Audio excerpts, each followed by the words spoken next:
I thought I had it on airplane mode and I did not. Perfect, no problem. Okay. My name is Laura Villareal. Today is April 10th, 2024, and this recording is taking place in McKenna Hall at the University of Notre Dame. This interview is for the Letras Latinas Oral History Project. I'm here with Carmen Giménez. Carmen, your last oral history project was in 2015, where you talked to Susie F. Garcia about your life and poetry. I was asked to focus on your work as a publisher for this follow-up. I do want to take some time to talk about the two poetry collections you published since then, Cruel Futures in 2018 and Bee Reporter in 2019. There are many things I admire about your work, but I find myself most drawn to how deftly your work probes gender roles through lenses of archetypes like in Milk and Filth, Myth-Making and Goodbye Flicker, and even in your memoir, Bring Down the Little Birds, motherhood becomes a mirror, microscope, and window to examine expectations.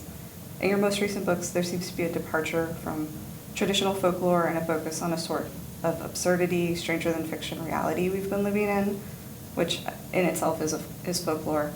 I wonder, how do you see your work evolving and what's influencing you recently?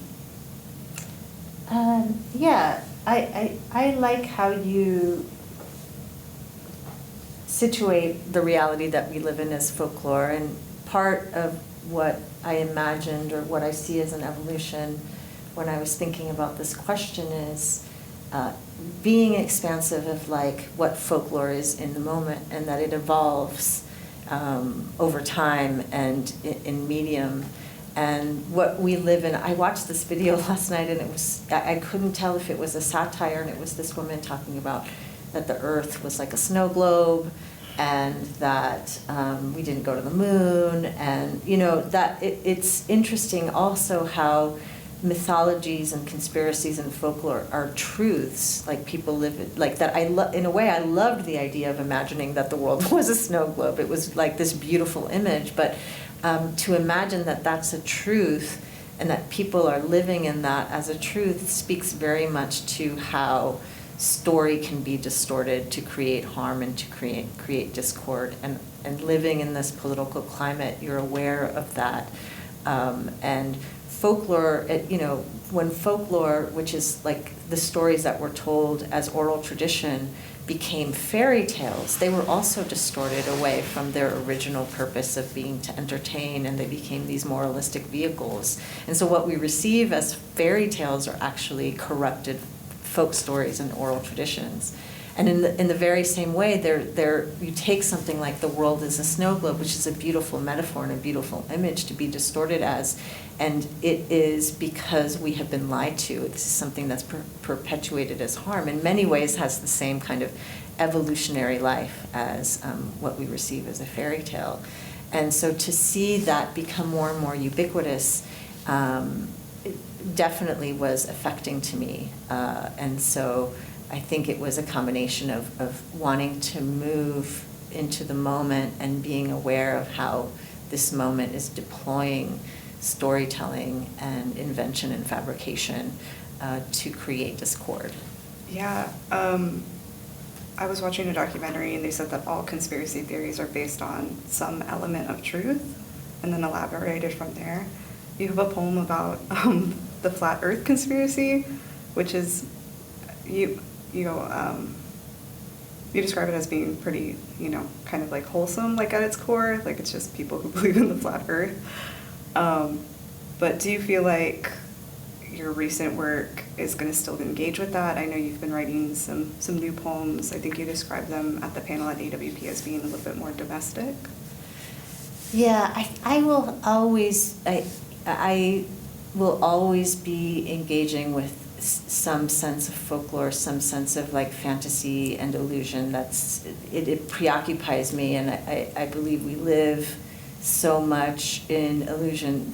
One of the tropes that I remember in the novel Fahrenheit 451, which I haven't read in a really long time, so I might be misremembering it, which is also a valid experience of it, was that his wife, Mildred, would watch TV, and TV was basically like it was VR in her living room. And in a way that stayed with me. I mean, the burning of books was really potent, but that stayed with me more than a lot of the other things in the novel, because it was so much about how we live engrossed in fantasy and fiction and how that keeps us from connecting with other people, which was part of their estrangement in their marriage.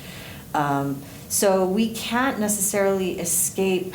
There are good things about it. Fantasy, it is a gift, you know, but when it causes us to be estranged from human connection and from human compassion, that's dangerous, but that's exactly the kind of climate that we live in.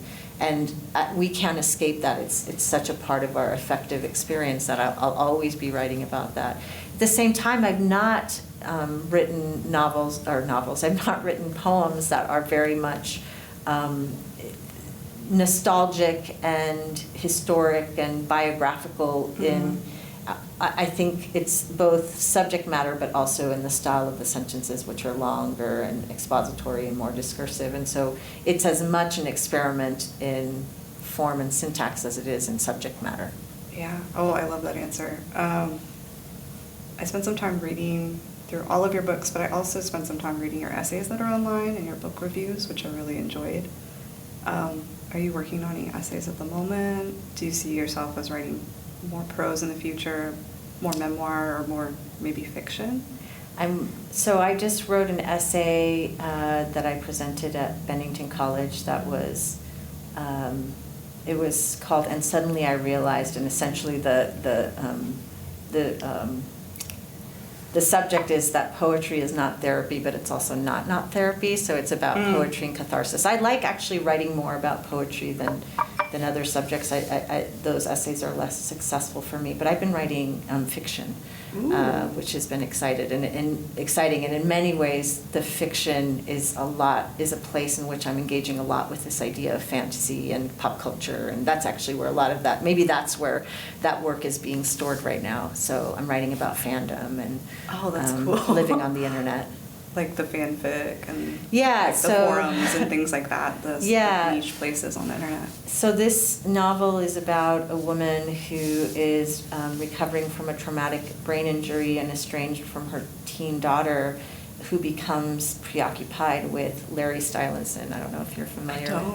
Who's it's that? Harry Styles and Louis Tomlinson. It's their relationship, their imagined relationship. Yeah. And so there's this whole fandom around it. And so she becomes obsessed with it. Oh, that's so interesting. I saw something recently. I think in fanfic they call it shipping. Yes, total shipping. Yeah, it's totally shipping. It's interesting because it's the evidence is based on such fleeting glances and touches. And to me, there's just, even though I'm sure it doesn't feel great to the people that it's happening to, and I sympathize with that, I do think there's something really human about our desire to understand that. There's something very, and I think many fans are very loving and protective of them, and this idea of their love and their nascent love and their queer connection. So that's what fascinates me about that fandom is the tenderness and the fact that there is nothing that actually happens between them. Yeah.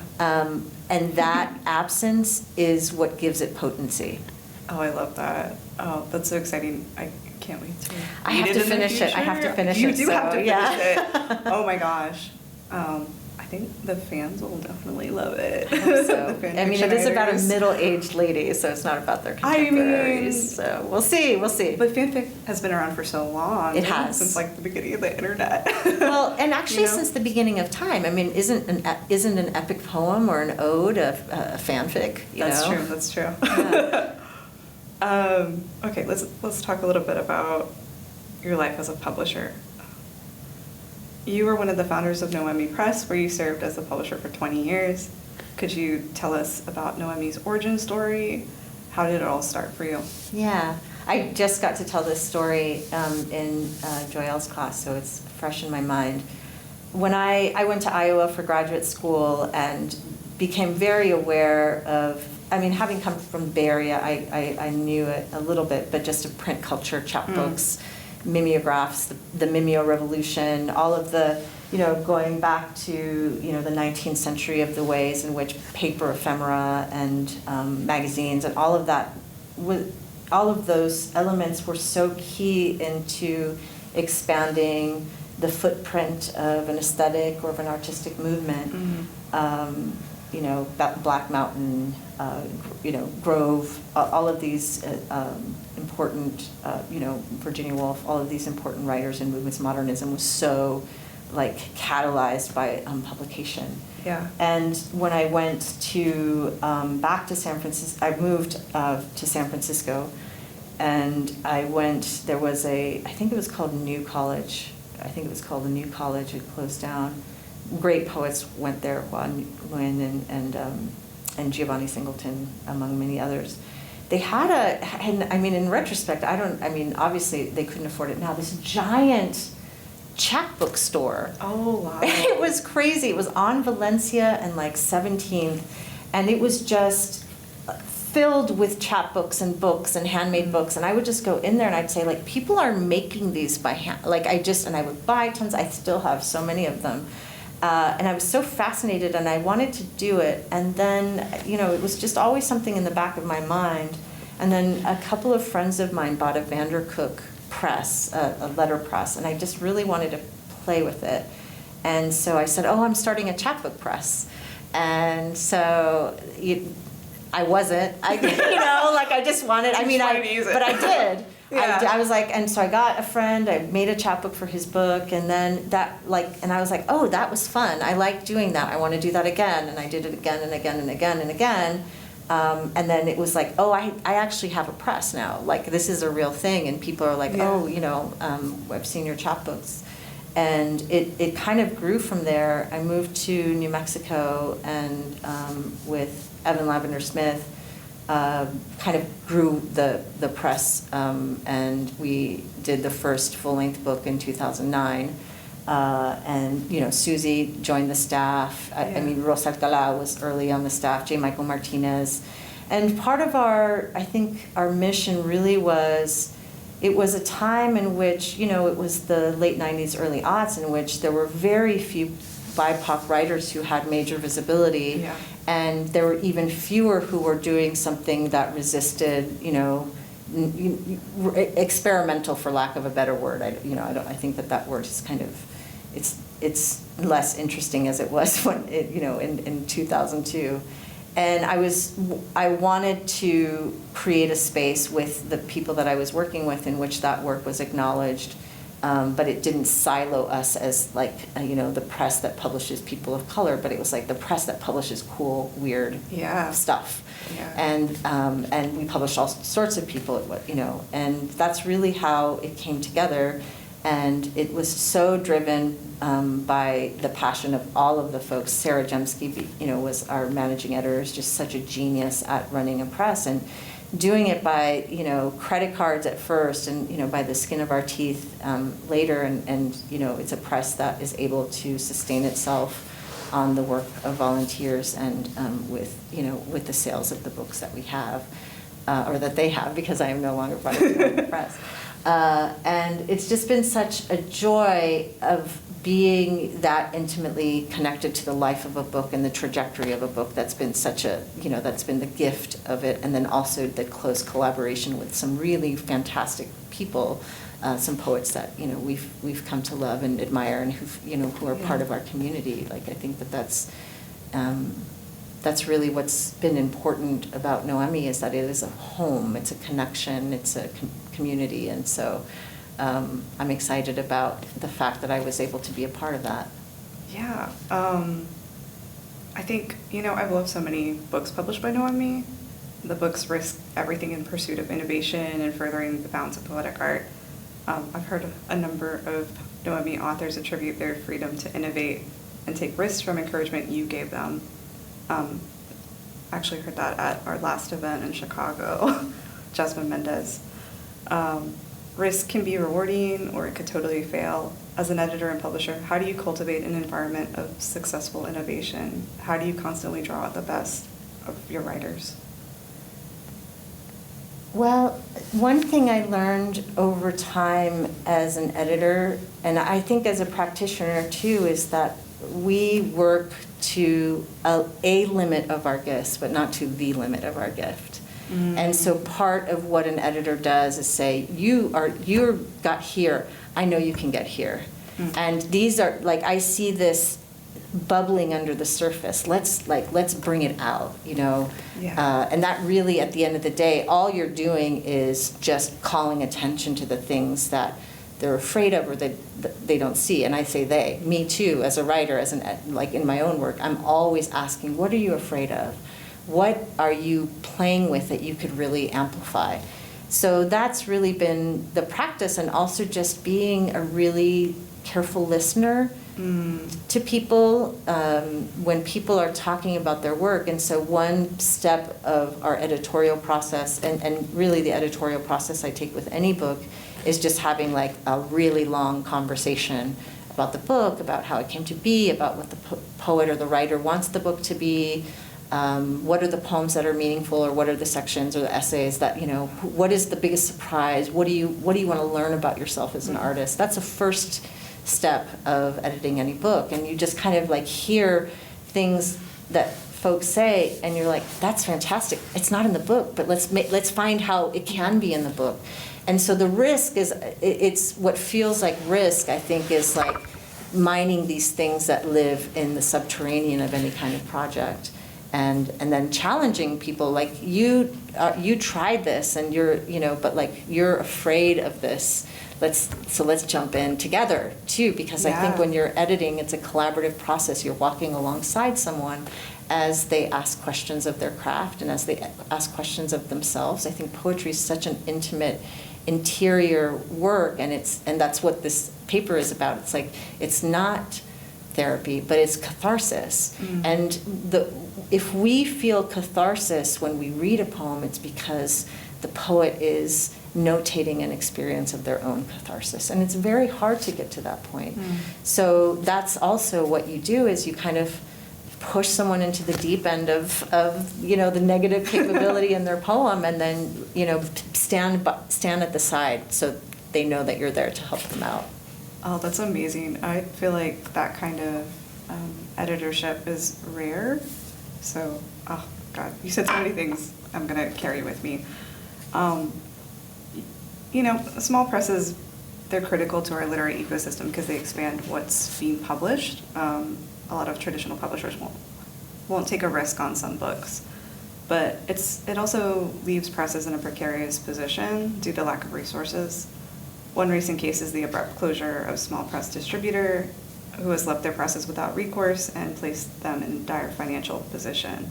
How have you navigated the precarity of maintaining a small press? Well, I mean, I'm standing by and supporting Noemi however I can during this time, and it's a tragedy that small press distribution essentially collapsed. Yeah. It speaks to the precarity of the infrastructure that we build around, you know, and how we all have to be stewards of it, and that there is the less glamorous work of distribution that people are only beginning to see.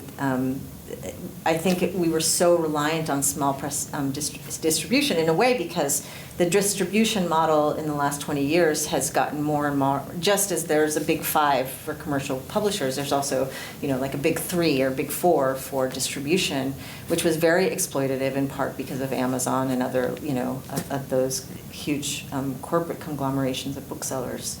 So what we all have to do, the less glamorous part of publishing.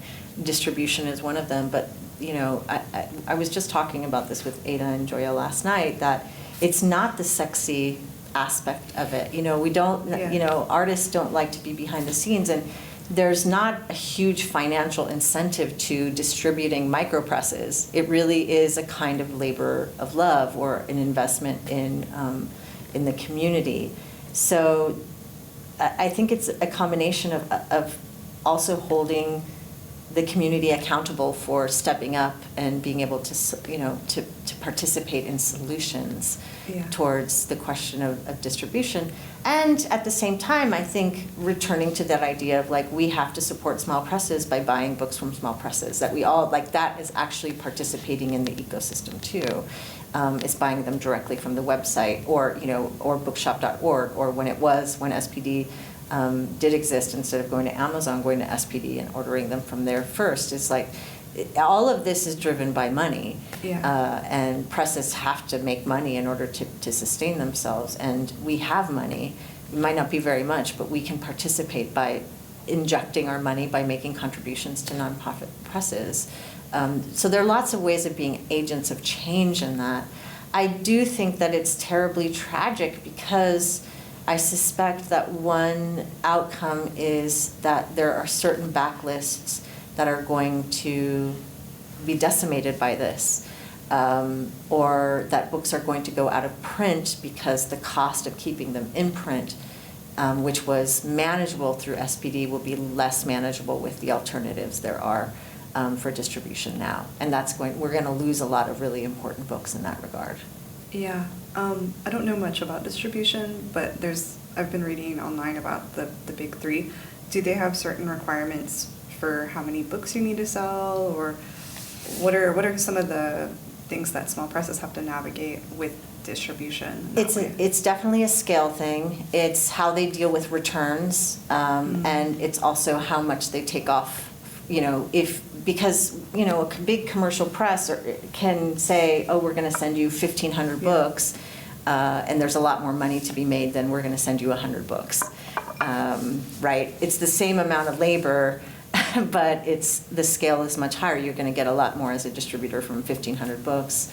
And then if you print 1,500 books, it's a cheaper per unit cost than if you print 100.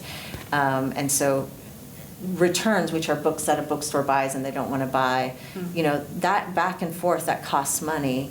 And sometimes they get pulped, like they say, well, some presses, they just destroy them because it's cheaper than keeping them. But small presses can't afford to, if you're printing 100 and they're $6 a piece, and you pulp, 50 of them, that's $300. If your print run is 100, your print run is normally 100, that's half a print run for the next book. So economically, it's not actually a very good model for the type of presses that were sustained by SPD. Mm-hmm. You mentioned some books going out of print. Do you feel like having books put up digitally is a way to preserve them, or do you think that I think the yes. length of a book should be as many books as there are? I think that presses will find different solutions. I do think ebooks are a good solution. I think the challenge with ebooks is now those are getting fed into AI. Oh God, yes. So I think that some people might be loath to venture into that world. And it is, it's not like an easy thing to make a book digital, and it's also not an easy job to get it into the world, to publicize it, that it exists. But I think at the end of the day, all ecosystems, stabilize and find new ways of existing. I just think it's going to be a very different landscape, and I think we all just have to catalyze as a community to support the presses that are really struggling, or the presses that might not survive, in all kinds of different ways, including creating publishing collectives of much smaller presses to support the kind of work that they're doing. Yeah. You mentioned AI. Are there any concerns that you have as a publisher or an editor surrounding AI, or anything that you're worried about for the future? Not yet. I mean, I've used AI to generate out of just curiosity, and it's not super sophisticated. And I know writers who use AI to generate and build off of, and that's collage. I mean, it's not actually new. And I also wonder about work. We published a book. Noemi published a book called Travesty Generator. That's a book. That's a book that engages with AI. It's so it's not like we can pretend that people aren't using it, or say that it's not art. I think we have to adapt to it. Outside of publishing, I worry about it, how it's going to affect the job market. But as an artist, I just see it as a tool that people can use. And if people are using it to, like students are using it to write poems and turning them, that's on them. Like, really, that's what you're going to do? Like, okay, well, then do that. Like, that's fine. I think it's this new thing. It will be more sophisticated. Maybe there will be robots who rebel, but I don't think I'm going to be alive for that. So you won't be around for the robot rebellion. I won't be around for the robot rebellion. I mean, there's just like so many movies and things that warn us about AI. I've heard that recently some publishers are using AI for their book covers. Does Graywolf still use artists and book designers? I have a friend who tried to contribute a cover made with AI and was turned down because of copyright issues. So I don't know how many major presses are doing it, but we work at Graywolf works with book designers. So does Noemi. They still work with book designers. Okay, cool. Sorry to quote you, but in your press release announcing that you'd be executive director of Graywolf, you said, "I hope that we will build a legacy while continuing to evolve, taking risks, engaging directly with the current moment, and serving our local, national, and international community of readers and writers." That statement feels aligned with everything that makes Noemi an incredible press. Your second anniversary as the ED at Graywolf is coming up in August. What made you decide to move to Graywolf? How would you characterize your time at Graywolf thus far? And what are your hopes as you lead the press into the future? Yeah, that's such a complex question because some of it is very, not personal that I don't want to say it, but it's, it was a moment in which, I was 50 or 51, I guess, and just wondering, like, am I really going to do this for the rest of my life? What fantasizing, like, what if I just try to get an internship doing something I've never done? It was just a moment where I was like, I love this. I've been doing this for a long time, and how it's not changed at the rate of my curiosity about being in the world and new things that I like to learn about. And so when the opportunity came up, it was just at the right moment in which I thought, I don't know how to do half of these things in this job description, or I know how to do them, but not at that scale. And I also have all of these things that I learned from doing Noemi that I would love to see, at that scale. Yeah. So that really was a motivating factor. And then also understanding that it was really significant for a queer BIPOC woman to step into that kind of role, because there aren't many of us in that type of role. And to be able to be in conversation with really brilliant editors. At the end of the day, my role at Graywolf is gilding the lily, right? Like, like I'm just building off of what was, what Fiona McRae created before me, and what the brilliant editors, who work at Graywolf do. But also aware that Graywolf has a kind of cultural capital that can be really valuable to folks who might not normally have access to because of their legibility, and understanding that Graywolf, the folks at Graywolf saw that I had an awareness of authors and artists that might not have the legibility that they're aware of. That was really important too, to be able to use that cultural capital to widen the field to people who might not normally get published, which is what Noemi also did. Yeah. So far, what has been, I guess, like the most exciting thing that you've learned or skill that you've honed while at Graywolf? Well, two things. One of them is the scalability of the things that I learned at Noemi, that it was actually like, oh, just add a bunch of zeros, or just add, you know what I mean? Like a lot of it is stuff like, that's at a micro level, and it's not that different when you're doing it on a larger scale. But at the same time, there are all of these pieces of publishing that having that the luxury of a larger budget and a larger staff allow you to bring to bear to how a book goes into the world, how it gets attention, how it gets success. But additionally, Graywolf is a nonprofit, so I've learned a great deal about how to tell the story of a nonprofit and how to raise money and to raise awareness of the work that a significant publisher like Graywolf does. And there's an evangelical quality to fundraising. It's as a friend said, it's a very easy story to tell and get people excited about. But it definitely is a major part of my job, and I was aware of it. I think just how it informs every aspect of what I do in my role, is still something that I'm wrapping my mind around. I love it. It's not an editorial position. I do lots of editorial work, but that's a minor thread in my role. And so that was definitely something that I was adapting to. Oh, I see. Yeah, I could imagine, especially since it's like a larger of the small presses. Yes, yeah, for sure.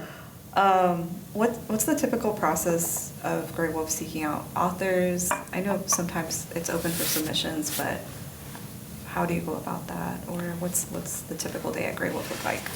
So we have a prose team and poetry. Poetry comes to us, in lots of different ways. Folks recommend manuscripts. We meet someone or we read something, we're interested in the work, or people just send the work in. Prose, because of the scale of reading, reading a novel takes a long time. We get almost all of the prose that we get, except for the contest or the prizes that we offer, are through agents, are agented. And they're agented, we publish a lot of translations, so they're agented from all around the world. We do seek out work. I've definitely, when I came to Graywolf, I had my list of people that I wanted to ask work from, and I immediately did that and sought some writers out. So we do try to cast a wide net. We're confined by the work that our staff can do. If we could read 5,000 manuscripts, we would read 5,000 manuscripts, but we don't have the time because we're editing books and we're acquiring and we're, doing all sorts of helping the marketing machine move along. So again, an editorial job is the acquisitions part is a certain percentage, and we just don't have the bandwidth to really read beyond that. And I think that's a challenge because when you're trying to be open and inclusive, you are limited by the resources. Yeah. And so we're just trying to be innovative about how we are able to open ourselves while also managing workload and respecting the work-life balance of the staff. I mean, if I could say, let's read 1,000 extra manuscripts, that would be on top of everything else that folks are doing. Yeah. So it is about being strategic. You learn also how to evaluate things pretty quickly. But since I was coming in kind of fresh, and I didn't, when I started, have a bunch of stuff coming to me, as submissions, now I have a lot more. I was able to have the luxury of seeking stuff out and calling this poet and saying, I love your work, will you send me a manuscript? And that's now, I think my job is big enough where I don't have necessarily the time or the luxury, but I continue to do it as much as possible. And if I'll ask Susie, who should I be reading? I'll ask Anthony, who should I be reading? All the people around me to kind of be scouting for me as well. Oh, that's cool. I guess to get a perspective, how big is the staff at Noemi? How big is the staff at Graywolf? So the staff at Noemi is about 5 people, and then there are interns who are at Virginia Tech, and then the staff at Graywolf is 18 people. So they're both tiny. They're both tiny. They're both tiny in comparison a to ton of work. Right. Yeah. It is a lot of work. Oh wow. Oh gosh, only 18 people at Graywolf. It's such, thinking, how would you manage to split thousands of submissions? It's impossible. It's challenging. Impossible. Yeah, but we manage it. I think you just, I thought, it's going to be hard to, when I started at Graywolf, I thought, they're getting amazing work, but there is, and there's going to be an embarrassment of riches. In a way it is, but in a way it has to strike so many levels of your attention, and it has to tick so many kinds of, I mean, I say boxes, tick boxes as if there's a thing, but like it's an instinctive set of boxes that the in a way the work itself gives you in its relation to other things. I think one thing that we talk about at Graywolf is that the book needs Graywolf, right? Like it's not, like it needs that boost because it's a weird enough book, or it's asking questions that haven't been asked, or formally it's challenging, that like that kind of the cultural capital of Graywolf people will say, well, it's a Graywolf book, I'm curious now, I want to spend time with it and understand it and enter it.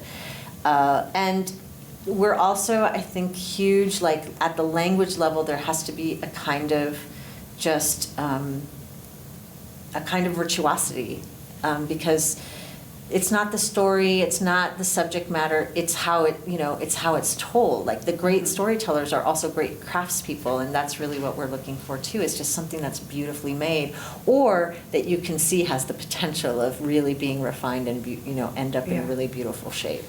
Oh, that's really interesting. So you're kind of still doing the thing that you were doing at Noemi, where you're finding like the gold in that person's work and still amplifying it.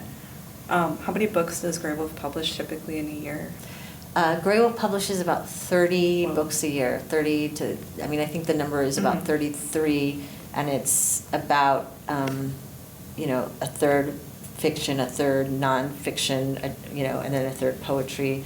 In that we have translations as well, and we have our returning authors. And so, what ends up, so in 1 year we might acquire 7 new titles and then we have contests. So we have the Academy of American Poets, we have the Cave Canem Prize, we have the Fiction Prize, the Africa Fiction Prize, and then we have the Nonfiction Prize.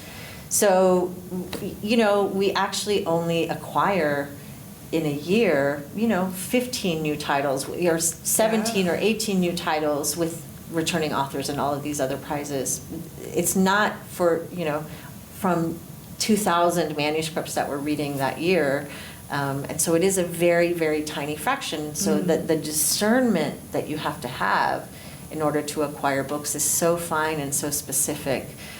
So that idea of like an embarrassment of riches, it's a yes and it's a no, because it has to hit in this particular way, that you can't stop thinking about it, and you're like, yes, I'm obsessed. Yeah. And that, but that doesn't happen even with published books, like where you're like, oh, you read a book and you're like, this is good, that was really good, and then that was really good, and then you're like, oh my God, I can't stop thinking about this book. I wish I could go back in time and not have read it, and then read it again with that freshness. Like that happens, and you're like, that's the book I want. Yeah, I was actually thinking about that on the plane. I was like, I haven't read a book in a while that made me feel that way. Yeah. So I guess, we have a number of new presses popping up all the time, and we also see them close fairly often as well. What advice would you give those publishers and editors for running a successful and sustainable press? I suggest getting trained in finance. It's a labor of love, but you do have to learn, like it's a business. Yeah. I met a photographer once who said, he asked me what my kids were into, and I said, my son wants to be an artist, and he said, tell him to get a business degree, because you can learn a lot about making art, in lots of different ways. You can't learn how to run a business on your own. And that was very wise advice. So I think at the end of the day, you're creating a business, and you can't, your passion is one element. I think the great gift that came to Noemi's way is the folks like Crystal Languel and Sarah Jemsky, who are just brilliant at managing this aspect of, again, the shadowy part of publishing that is so important, that doesn't end up on the front end where people are thinking about it. It's the machine, it's the clock element of it, where you don't hear it ticking, but it's all of those pieces. That's what sustains a press. The reason presses go under is that stuff isn't attended to. And I think too, sometimes presses and any business really scales up too quickly and isn't able to sustain that momentum, and so scaling backwards, it's actually very easy to scale up. It's much harder to scale down. And when in publishing, you are always living a year or two in the future. Like I'm not thinking about, of course, I'm aware of the books that are out today. I'm living the books that are coming out next year and the year after that. That's actually where I live. And so if you grow too big, that means you're doing a lot of this ahead work and you're leaving a lot of this, the front work, like the books that are out now, behind.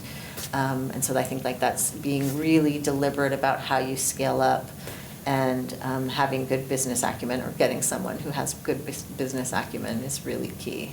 Oh, for sure. It sounds like you have to be kind of a time traveler in publishing. Yeah.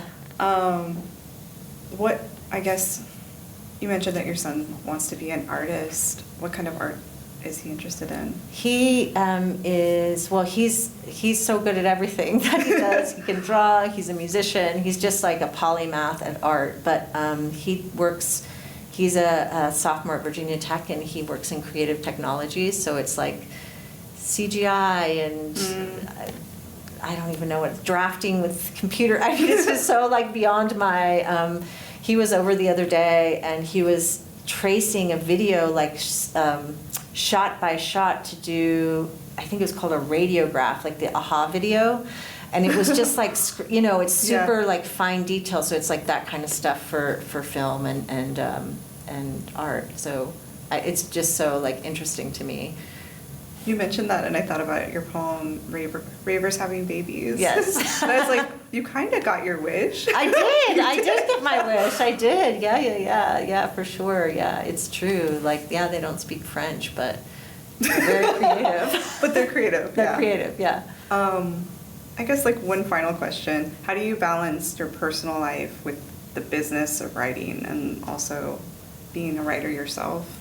You're so prolific, so... Yeah, I don't think, I think not successful. It would be a myth to say that you can be as busy and overcommitted, and you know what I mean? Like, you make sacrifices, I think you make choices. There was this movie that I saw when I was very young. It was called, it was Judy Davis, and it was set in like the 19th century, or maybe the early 20th century, I can't remember. But what I remember about that film, what stayed with me, and I think it also reminds me of you know, a book that we've all read, Little Women, which ended in a way that I was surprised, is that if you are a woman, you make a choice. And in many ways, the choice that was made in like the Judy Davis was like, either I have a family or I'm an artist.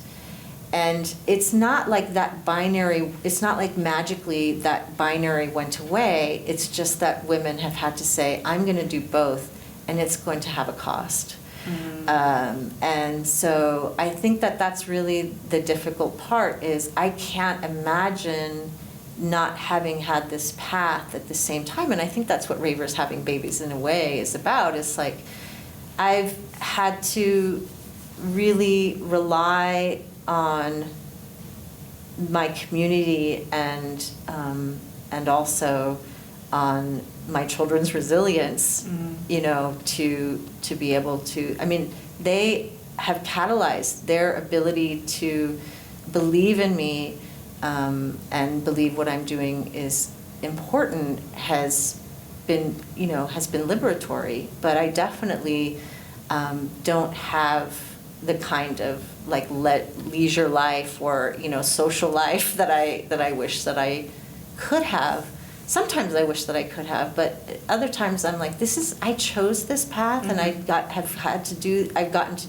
talking to you, I've been able to do all of these amazing things. Yeah. And I'm here, and I love where I am in this moment. And even, I think when you look back and with regret, whatever you changes everything. And so I think, like, I love my present and my past with all of its challenges and all of the sacrifices, still how I got here.